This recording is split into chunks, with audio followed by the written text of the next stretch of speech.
Good morning मेरे प्यारे बच्चों। आज मैं आपको जीव विज्ञान के कक्षा 9 एवं 11 के ऊतक चैप्टर के बारे में बताना स्टार्ट कर रहे हैं। तो यहाँ देखिए, हमारा कक्षा 9 और 11 का जो बायोलॉजी के कुछ चैप्टर हैं ऐसे हैं जो मैच खाते हैं, मैच करते हुए हैं, इसलिए हम कक्षा 9 एवं 11 को केवल एक ही लेक्चर में बना दे रहे हैं ताकि बार बार ये प्रोसेस करना न पड़े। तो यहाँ पर देखिए, कक्षा 9 एवं 11 का चैप्टर नंबर 1, यहाँ देखिए चैप्टर कुछ भी हो सकता है, ये हम अपने हिसाब से लिए हैं कि चैप्टर नंबर 2 है, 3 है, क्या भी है, तो इसको हम अपने हिसाब से लिए हैं। तो यहाँ पर चैप्टर नंबर 1 ऊतक, टीशू क्या होता है, ऊतक को हम इंग्लिश में क्या कहते हैं, टीशू कहते हैं। टीशू क्या होता है, आप अगर कोशिका के बारे में पढ़े हो तो आपको टीशू समझ में आएगा बिल्कुल। टीशू किसे कहते हैं, देखिए कोशिका किसे कहते हैं। सबसे पहले बात, कोशिका जो होता है जीवन की संरचनात्मक एवं क्रियात्मक इकाई कहलाती है। कोशिका क्या कहलाती है, जीवन की संरचनात्मक एवं क्रियात्मक इकाई कहलाती है। वो कैसे, अगर जीवन की जो हमारा शरीर है वो किससे मिलकर बना है, कोशिकाओं से मिलकर बना है।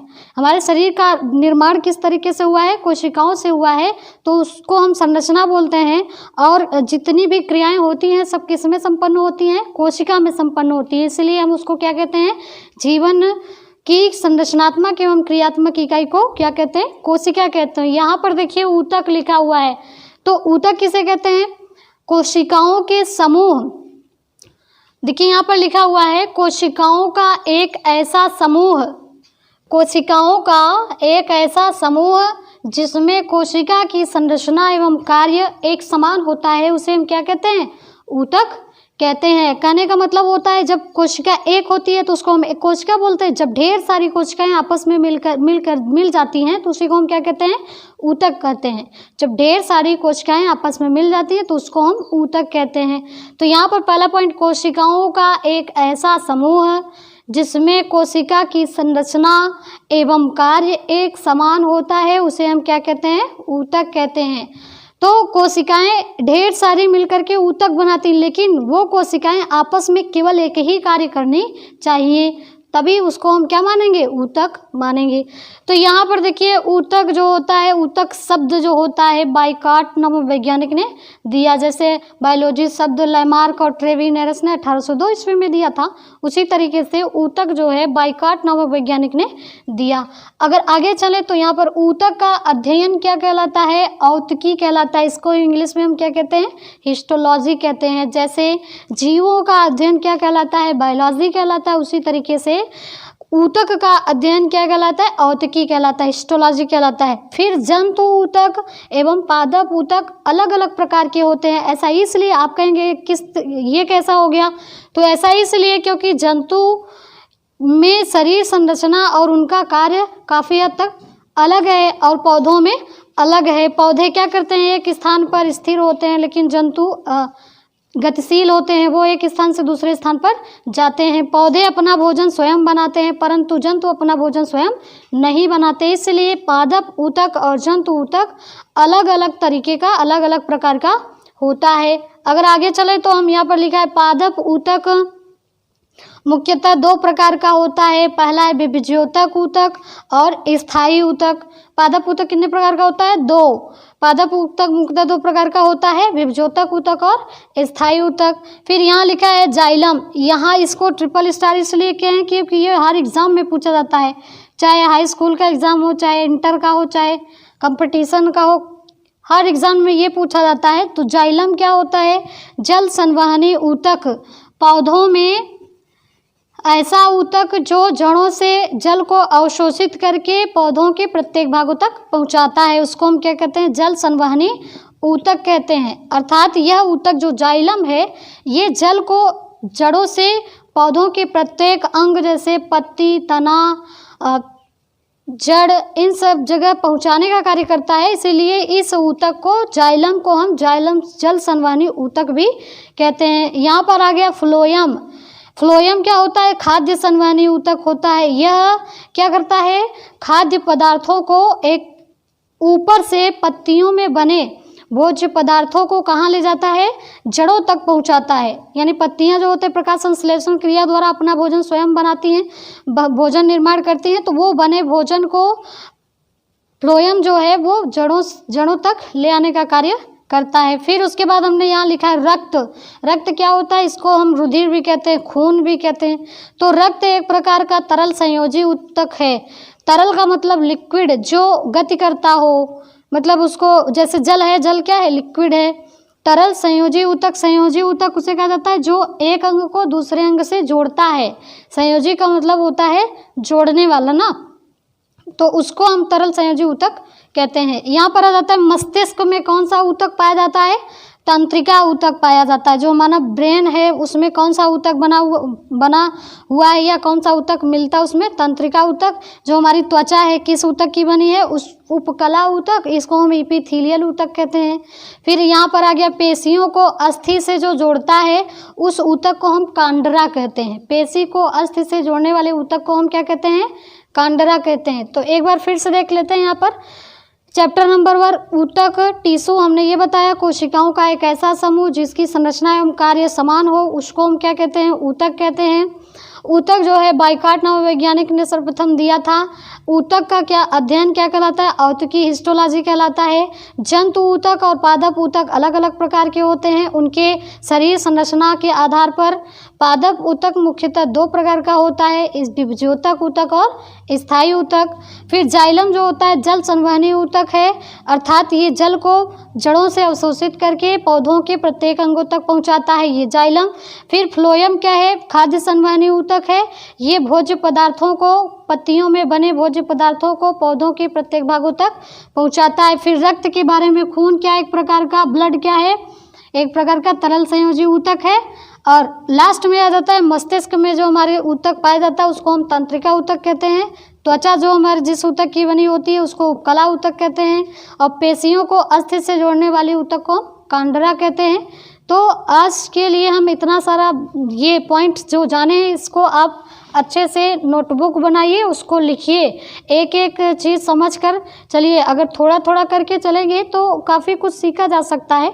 तो आप यहाँ तक इसको पूरा लिख लेंगे, इसके आगे हम अगले वीडियो में बताएंगे। तो आज के लिए इतना ही। थैंक यू, धन्यवाद।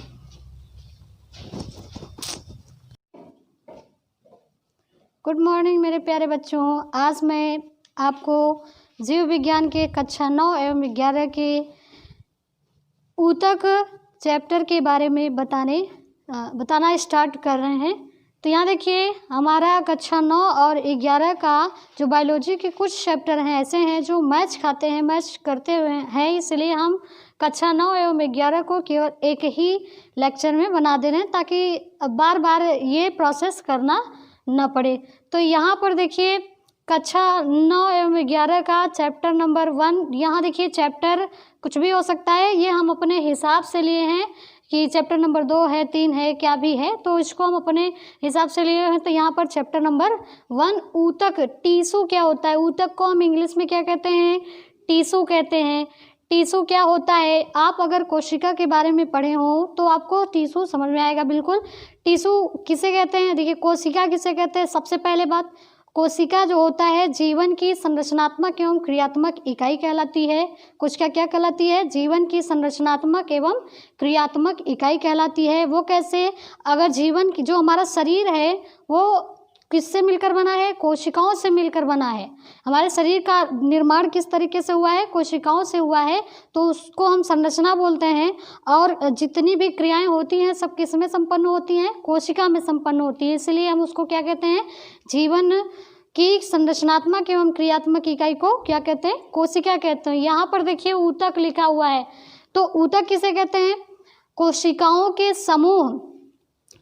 देखिए यहाँ पर लिखा हुआ है कोशिकाओं का एक ऐसा समूह, कोशिकाओं का एक ऐसा समूह जिसमें कोशिका की संरचना एवं कार्य एक समान होता है, उसे हम क्या कहते हैं, ऊतक कहते हैं। कहने का मतलब होता है जब कोशिका एक होती है तो उसको हम एक कोशिका बोलते हैं। जब ढेर सारी कोशिकाएं आपस में मिल जाती हैं तो उसी को हम क्या कहते हैं, ऊतक कहते हैं। जब ढेर सारी कोशिकाएं आपस में मिल जाती हैं तो उसको हम ऊतक कहते हैं।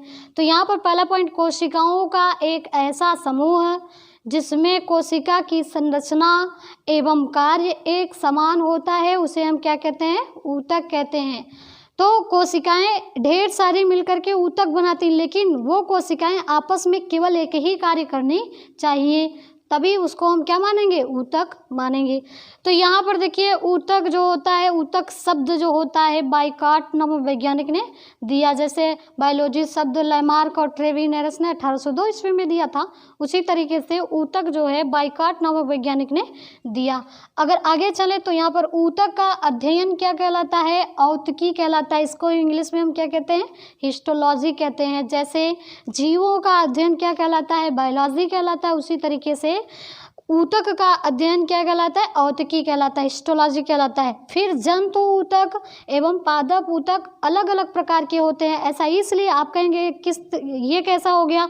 तो ऐसा इसलिए क्योंकि जंतु में शरीर संरचना और उनका कार्य काफ़ी हद तक अलग है और पौधों में अलग है। पौधे क्या करते हैं? एक स्थान पर स्थिर होते हैं, लेकिन जंतु गतिशील होते हैं, वो एक स्थान से दूसरे स्थान पर जाते हैं। पौधे अपना भोजन स्वयं बनाते हैं, परंतु जंतु अपना भोजन स्वयं नहीं बनाते। इसलिए पादप ऊतक और जंतु ऊतक अलग अलग तरीके का, अलग अलग प्रकार का होता है। अगर आगे चले तो हम यहाँ पर लिखा है पादप ऊतक मुख्यतः 2 प्रकार का होता है। पहला है विभज्योतक ऊतक और स्थायी ऊतक।